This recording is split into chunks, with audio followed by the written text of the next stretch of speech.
Hi everyone and welcome back to Beyond Borders Teaching. Today we have a fellow guest teacher all the way from Jamaica. Welcome. Hi.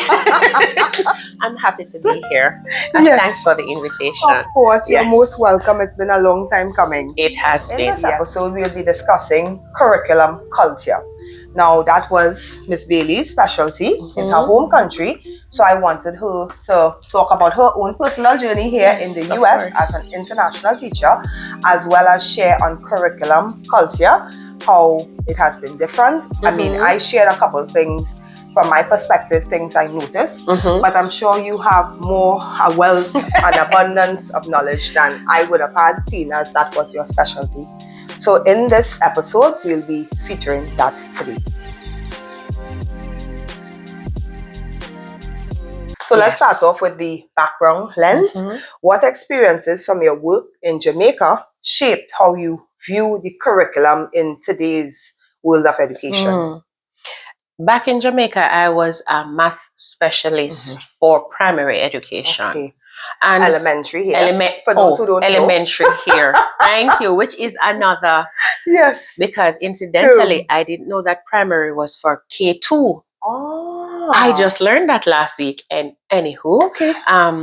Good to know. Experience back home working with just the math curriculum. We had to spend a lot of time understanding the standards that were being taught. We had to break standards apart, match activities in order to get the best results in learning. So coming here, that had prepared me for the expectations. Yes. Yeah. I forgot. I felt like we skimmed over this part. Introduce yourself. We skimmed over that part. That's fine. Hi, everyone. My name is Miss Bailey. Yes. Miss D. Bailey.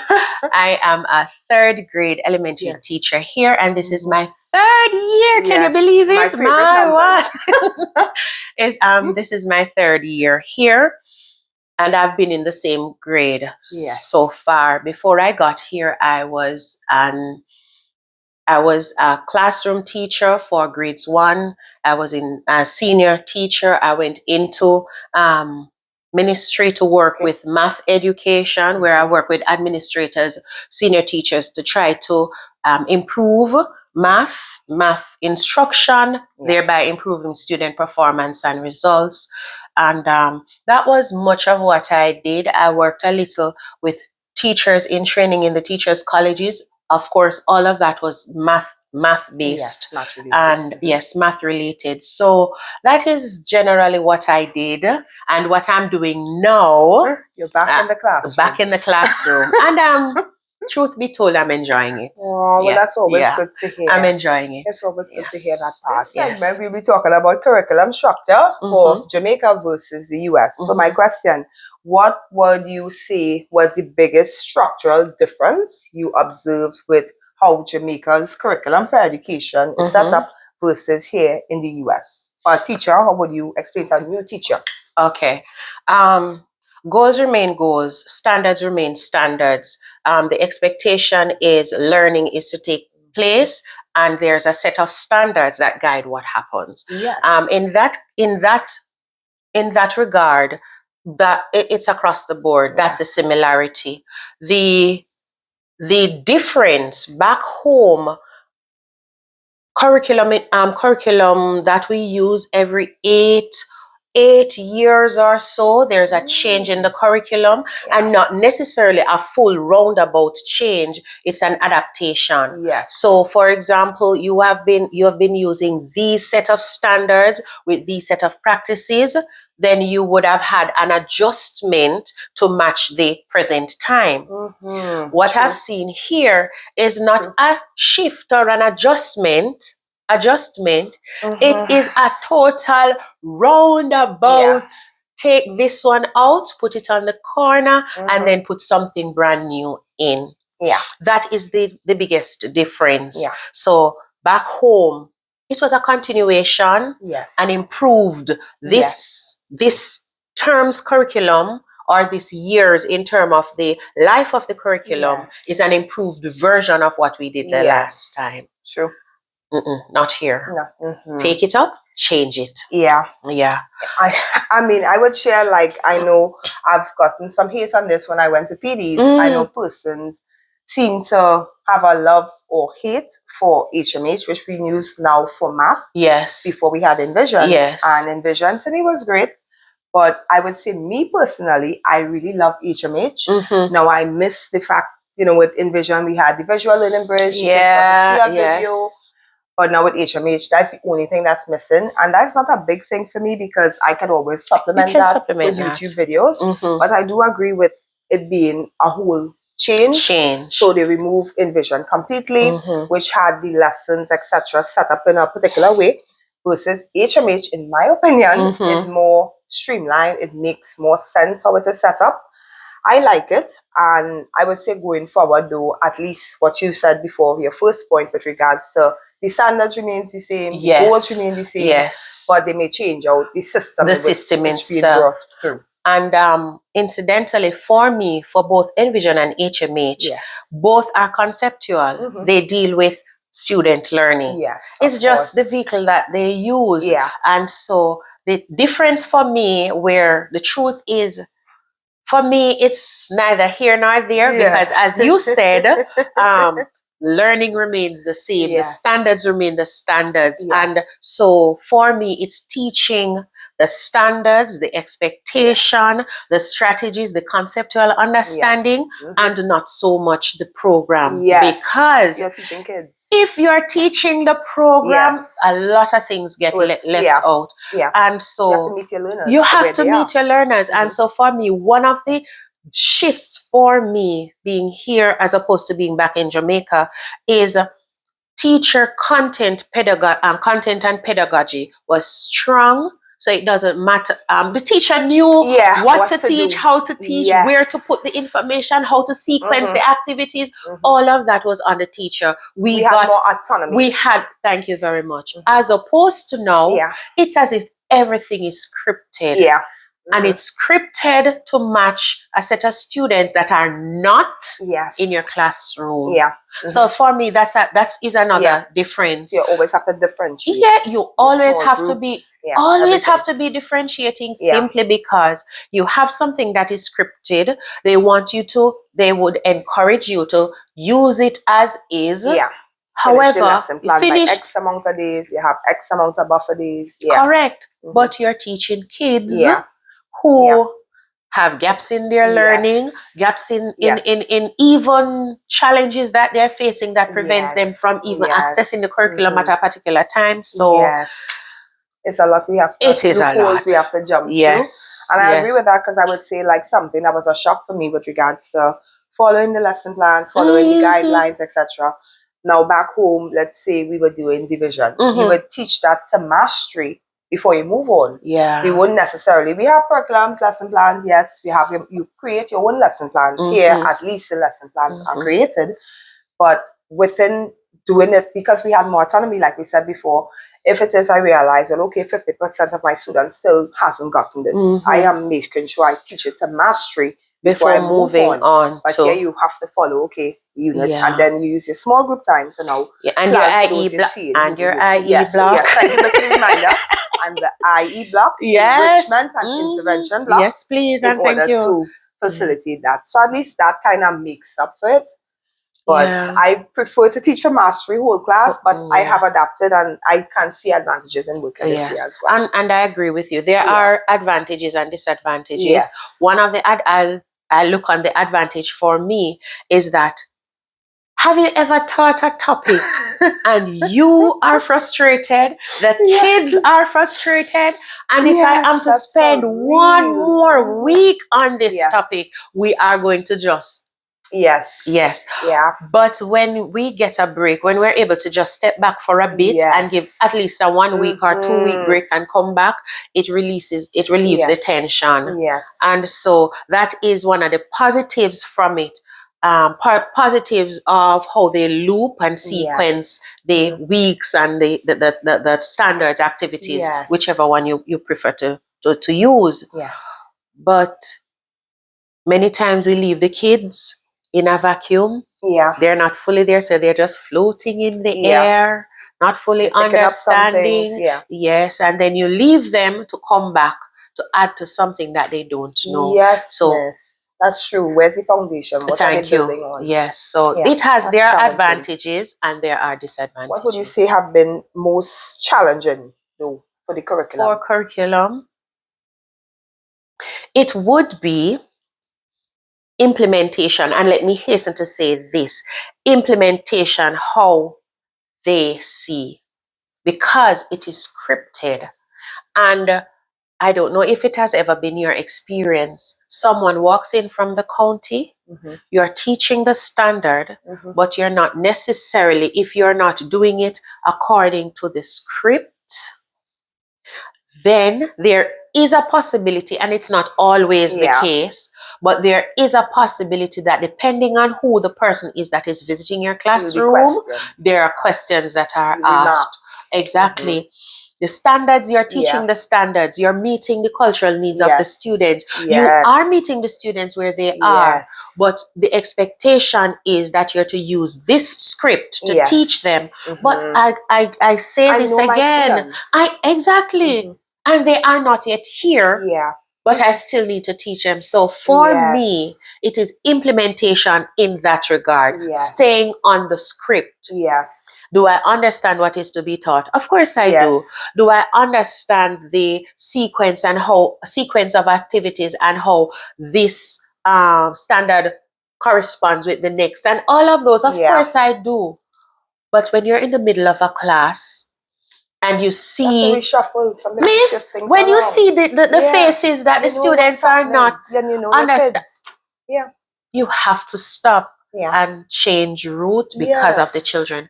And so implementation, sticking to the script is my greatest challenge. Yes, miss. I agree. So in this segment, we'll talk about lesson planning and instruction.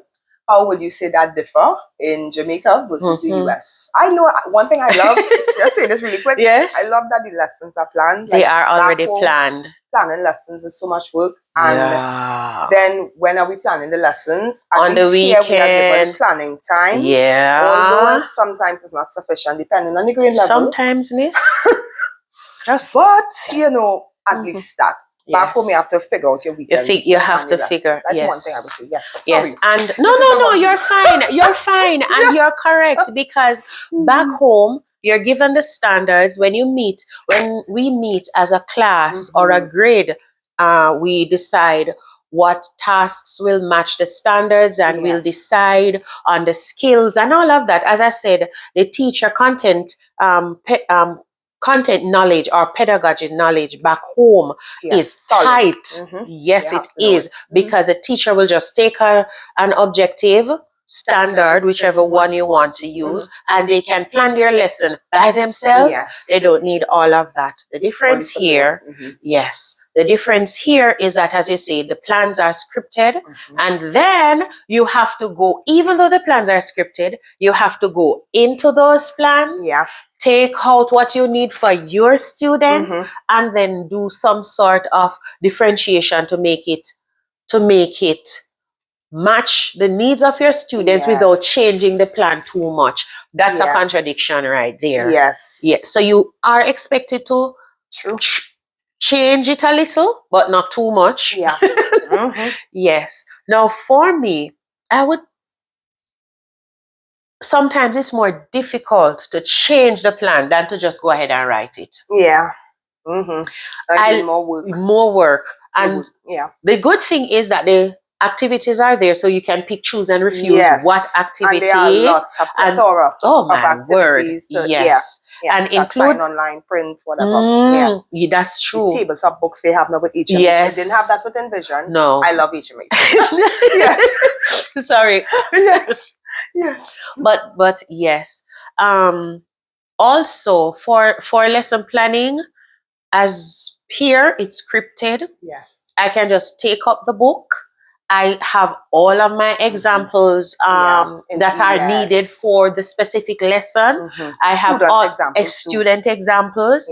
I have the soft copy resources. I can go online into into, for example, HMH, Yes. Wonders, whichever one, Mhm. and I can go directly online to have everything that all the support that I need. Yeah. Back It's home, helpful. you had to search Yeah. and search You have to buy it and yourself. buy and Mhm. search some more. Yeah. But Agreed. that's the main difference. Accessibility. Mhm. Accessibility is the greatest, yes. But I'm still not going to knock that knowing what to do for yourself Yeah. is, To implement. yes, is very important. Yeah. So it's not just learning from a script and seeing what the Exactly. script says. Like, you have to put in your own personal touch to make it make Yes. sense to the learners in To front the of you. learners. And the thing is, for example, yesterday we were doing perimeter, Mhm. and a child said to me, "But Miss, we can just count the squares around." Mhm. No, if I did not have the content knowledge, I would not have been able to clear up that misconception. Yes. And when I Mhm. did it with them as a class, he said, "Oh, okay."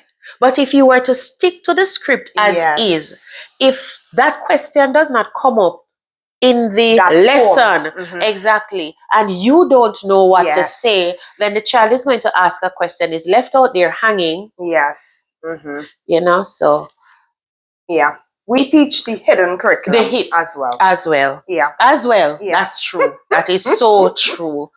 I love persons would say, which do you prefer? And for me, I'm all about the eclectic view. Mhm. Let me take a little of that Mhm. and a little of this Mhm. and make it my own. Yes. Because Mhm. no one thing is ultimately the best and good. Yes. I In agree. everything there is, what the song said, there's good and bad in everyone. Yes. So in all of the issues and situations in the lesson planning, in the curriculum development, in all of that, there are Yes. good, Mhm. good, it Just pull from what you just yeah. pull And what there's you a lot need. to pull from here in the US. Lord, there is a lot. may I say, curriculum Woggles, structure. toggles.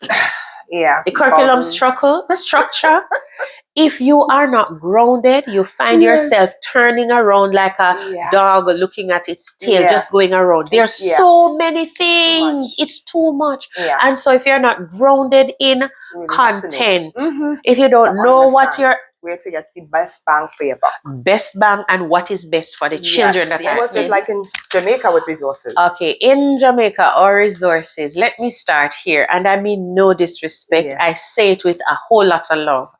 When we were in college, primary education student teachers were called garbage collectors. Oh my, yes. I've heard that term before. Respectfully, I mean no harm. Yes. And we were called that garbage because we would be around asking people for toilet paper rolls, picking up bottle stoppers, corks, stoppers we call them in Jamaica, but bottle tops in Jamaica, washing them. I remember having to put them in bleach and soap to get them to use as counters, having to go to the supermarket to get cardboard and quartz to get those large pieces of cardboard to make what we needed for the classroom. So the Jamaican teacher had to be creative in order to have manipulatives and materials ready for students learning. Later on, as I got older in teaching, there was a drive for the purchasing of manipulatives. So I remember there was a time when schools were giving math kits and literacy kits, and even there's a space that is on Red Hills Road that sold. That place took away a lot of teachers' money, miss, because when you go down, you would get the good stuff because teachers really wanted to be in a space. Am I saying to support and to even create the environment for you as the professional in the classroom? Of course, get excited as well. That is true. Am I saying that that is what remains now? No, that's not what I'm saying. But I do believe in many areas that teachers still have to rely on their own creativity into in getting the manipulatives that they need for teaching. Do they now have purchase or store-bought manipulatives? Of course. Do they now have reading rooms and clear touch and all of that? Of course they do have them, but they are not as widespread, and that's not the word I want. They are not so many as we would want. So you would have, let's say you have one clear touch that is to serve 3 classes, as opposed to being here there's a one clear touch for a class.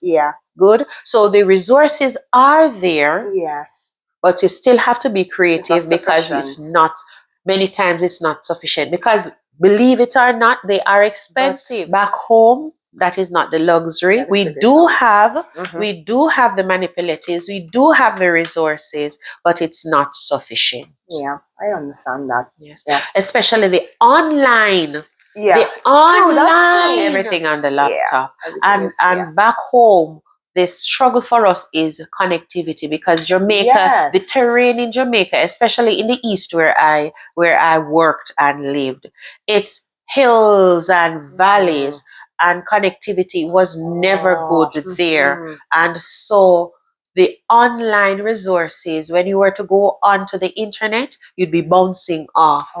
So right now, you can't, no, that's it. And so right now, we can use for example, Wonders. I can go in, have Wonders read the book. And I could not necessarily do that everywhere in Jamaica because of connectivity. And even in the schools, because as I say, it depends on the zone. Schools, and they may not even have any internet access there. So that's so back home, we use what we call the coaching model. So the coaching model meant that as a specialist, I would have conversations with the teacher. We would decide on what is to be observed when we're observing, the purpose of observation.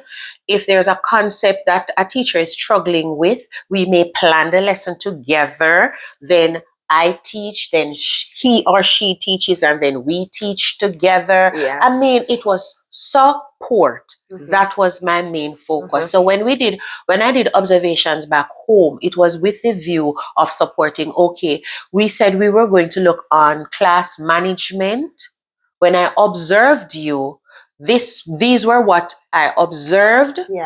How are we going to make our improvements? Then we plan how we're going to improve. You get some time to practice your improvement. I come back and watch, and you say, okay, Miss Bailey, this is what we did. This is what I've been practicing. Come look and see how well I'm doing with it. So it was a collaborative approach.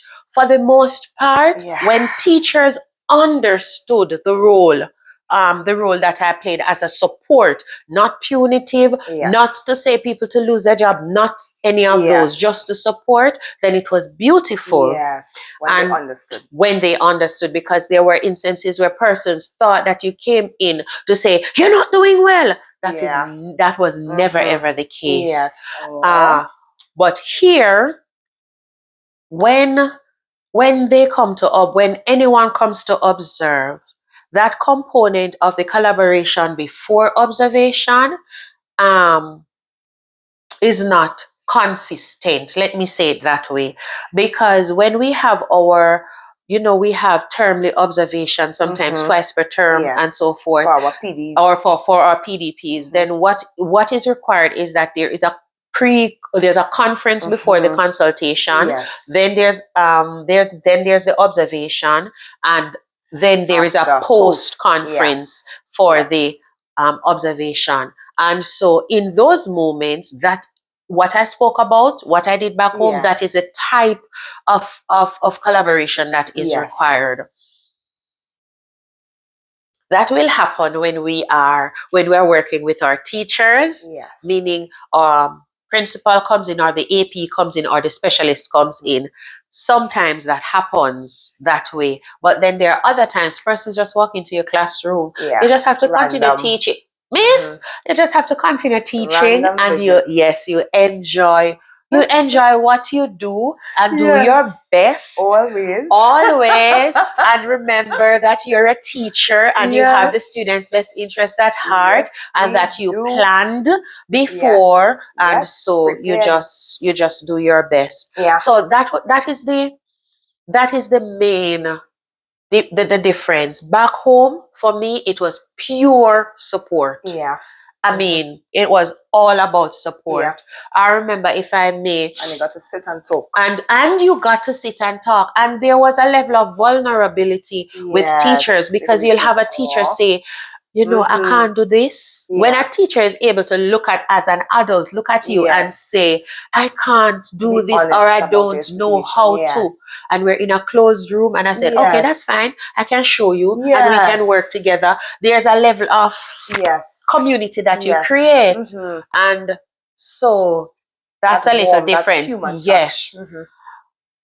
Do you want to necessarily be vulnerable here to say Yeah. you can't do it?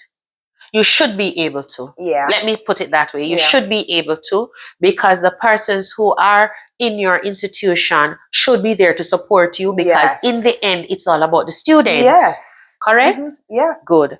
The purpose of You. observation should always remain 'Cause- in the best interest of the children. And if you can improve teacher pedagogy, teaching practices, Yes. if you can improve that, then students will improve. I You can agree. only do that when you collaborate with teachers, when you talk with them, Yes. when you create a community, which the PLCs are supposed to do that. Mhm. When you create trust, all of that. No person, I know, so I A hear in my judgment-free head zone. a Mhm. judgment-free zone.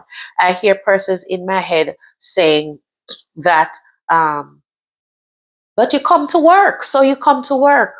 Yes, we come to work, but we all can grow and will Mhm. need to grow. We don't Yes. all know everything, miss. Exactly. And some Stronger things together. Learn from each stronger other. together. And there are some things that you know, and I'm going to Yes. say, Mercy, I didn't know that. And then Yeah. I learn from you. Yeah. And there's something that I do. Mhm. You say, Miss Bailey, you know that, and Yes. you learn from me, Mhm. and then together we are comfortable Yes. and we're free to communicate. Yes. So Mhm. that is the difference with observation back Yeah. home as opposed to With observation those reports, here. as you said, where you talk about getting to sit and talk with someone. Yes. Because they would write up this document, write up the report, and they're reading it, and you're like, okay, I don't like what they had to say. Okay, they're saying I didn't do this, but actually I didn't do that part because I did that part yesterday. Yes. Or they may have only stayed for 10 minutes. And I not did it before you came, or I did it after, but you don't know that, but here you writing up report. Yes. So, and that's something I always find okay, why can't we talk after? Yeah. As you say, to build that Community trust. See why I did what I did, or why I didn't do what I did, or do I need support in a particular area? Yes. So I definitely agree that's something that is missing. So thank you so much for sharing that. I wanted us to dive into the big picture, your reflection.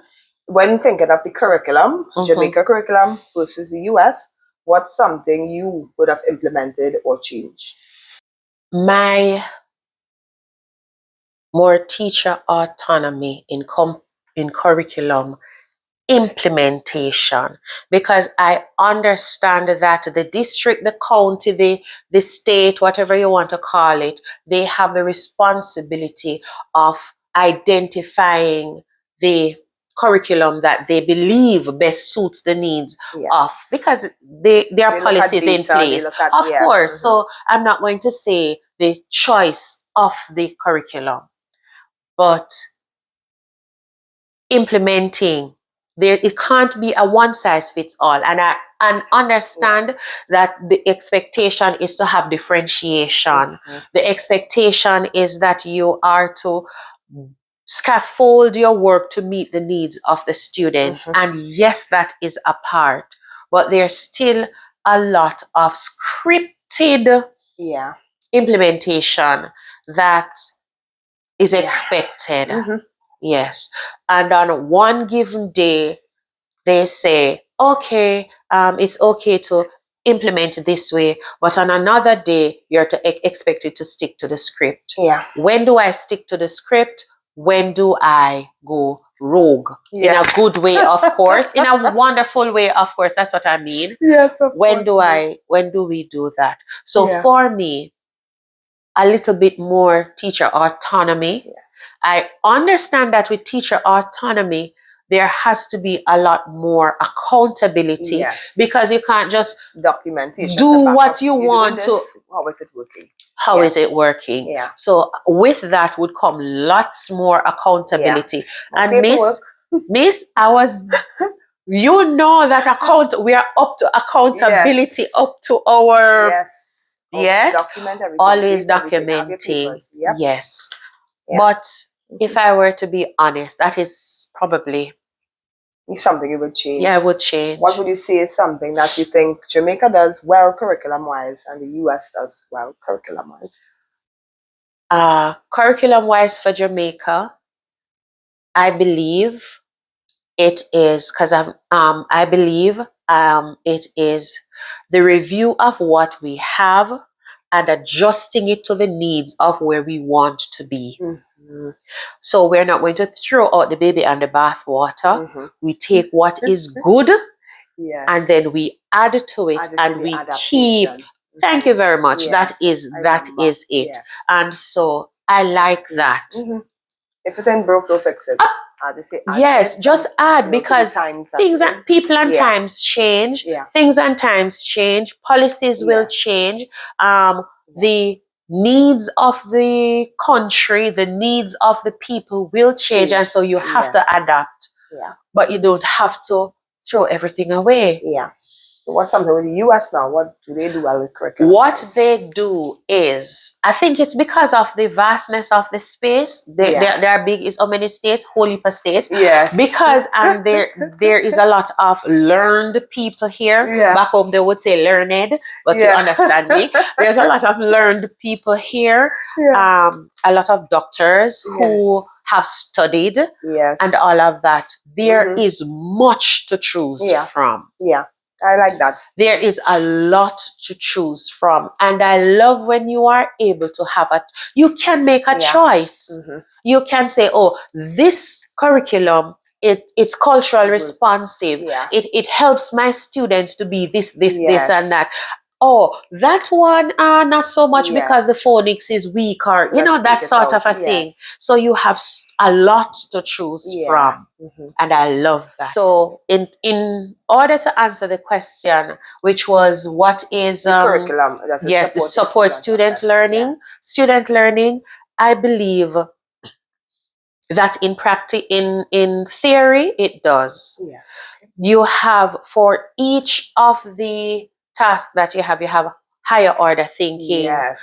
Graphic organizers to do everything. Yes. You have high participation techniques that are used to engage, high yield strategies. Thank you.